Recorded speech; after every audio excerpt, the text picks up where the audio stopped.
माघ मास के शुक्ल पक्ष में पड़ने वाली जया एकादशी की कथा इतनी ज्यादा अद्भुत है कि इसकी कथा सुनने मात्र से ही मनुष्य को प्रेत योनि से मुक्ति मिल जाती है और मनुष्य पृथ्वी पर भी तरह तरह के भोगों को भोगता है।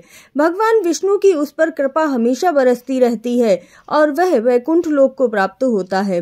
पृथ्वी पर भी उसे बहुत सारे सुखों की प्राप्ति होती है। लक्ष्मी माता का आशीर्वाद उस पर अवश्य बना रहता है। चैनल को सब्सक्राइब कर लीजिएगा और कथा को पूरा सुनिएगा, क्योंकि जया एकादशी की कथा सुनने मात्र से ही आपके पुण्य हजारों गुना बढ़ जाते हैं। श्री कृष्ण भगवान से धर्मराज युधिष्ठिर बोले, हे भगवान, आपने माँ के कृष्ण पक्ष की सट्टिला एकादशी का अत्यंत सुंदर वर्णन किया। आप स्वदेज, अडंज, अदिज और जरायुज चारों प्रकार के जीवों के उत्पन्न, पालन तथा नाश करने वाले हैं। अब आप कृपा करके माघ शुक्ल की एकादशी का वर्णन कीजिए। इसका क्या नाम है, इसके व्रत करने की क्या विधि है और इसमें कौन से देवता का पूजन किया जाता है।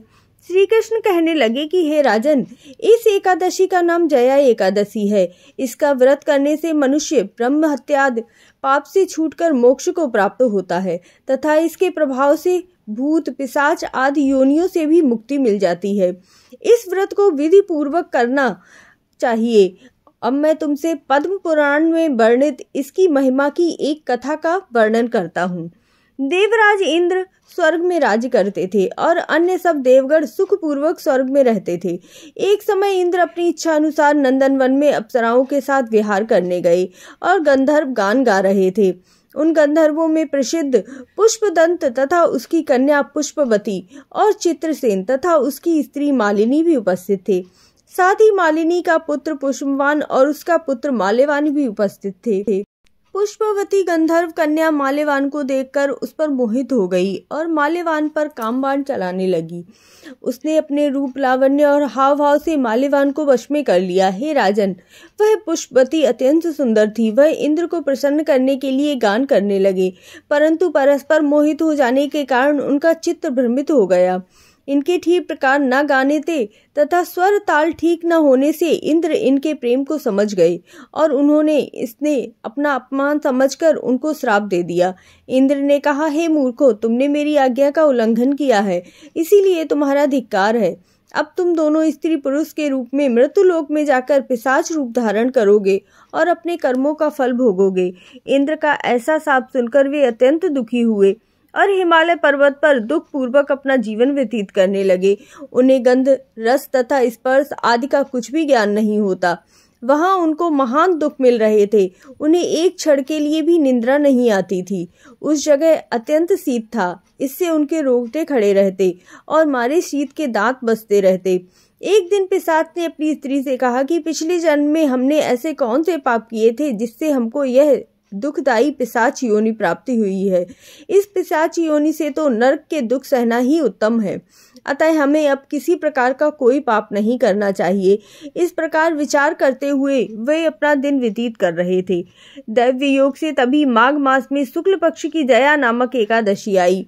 उस दिन उन्होंने कुछ भी भोजन नहीं किया था और न ही कोई पाप कर्म किया था, केवल फल फूल खाकर ही दिन व्यतीत किया और सायंकाल के समय महान दुख से पीपल के वृक्ष के नीचे बैठ गए। उस समय सूर्य भगवान अस्त हो रहे थे। उस रात्रि को अत्यंत ठंड थी, इस कारण वे दोनों शीत के मारे अति दुखी होकर मृतक के समान आपस में लिपटे हुए थे।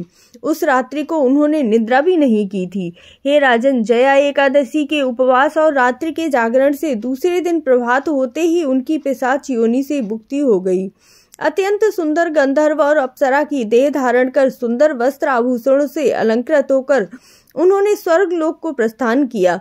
उस समय आकाश में देवता उनकी स्तुति करते हुए पुष्प वर्षा करने लगे।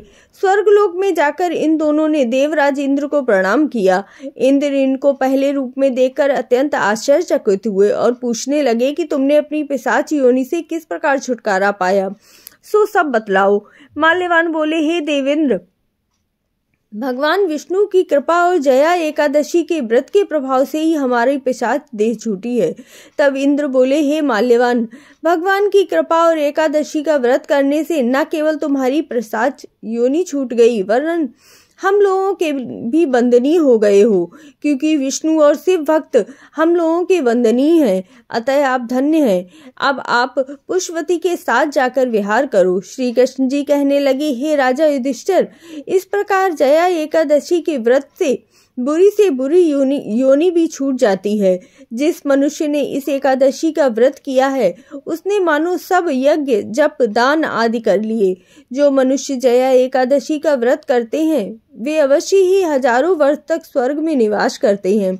इस प्रकार जया एकादशी की व्रत की महिमा सुनने और कथा करने से ही मनुष्य को मृत्यु लोक से भी मुक्ति मिल जाती है और वह वैकुंठ लोक में निवास करता है। मेरी कथा पूरी सुनने के लिए धन्यवाद। चैनल को सब्सक्राइब कर लीजिएगा और कमेंट में राधे राधे अवश्य लिखिएगा।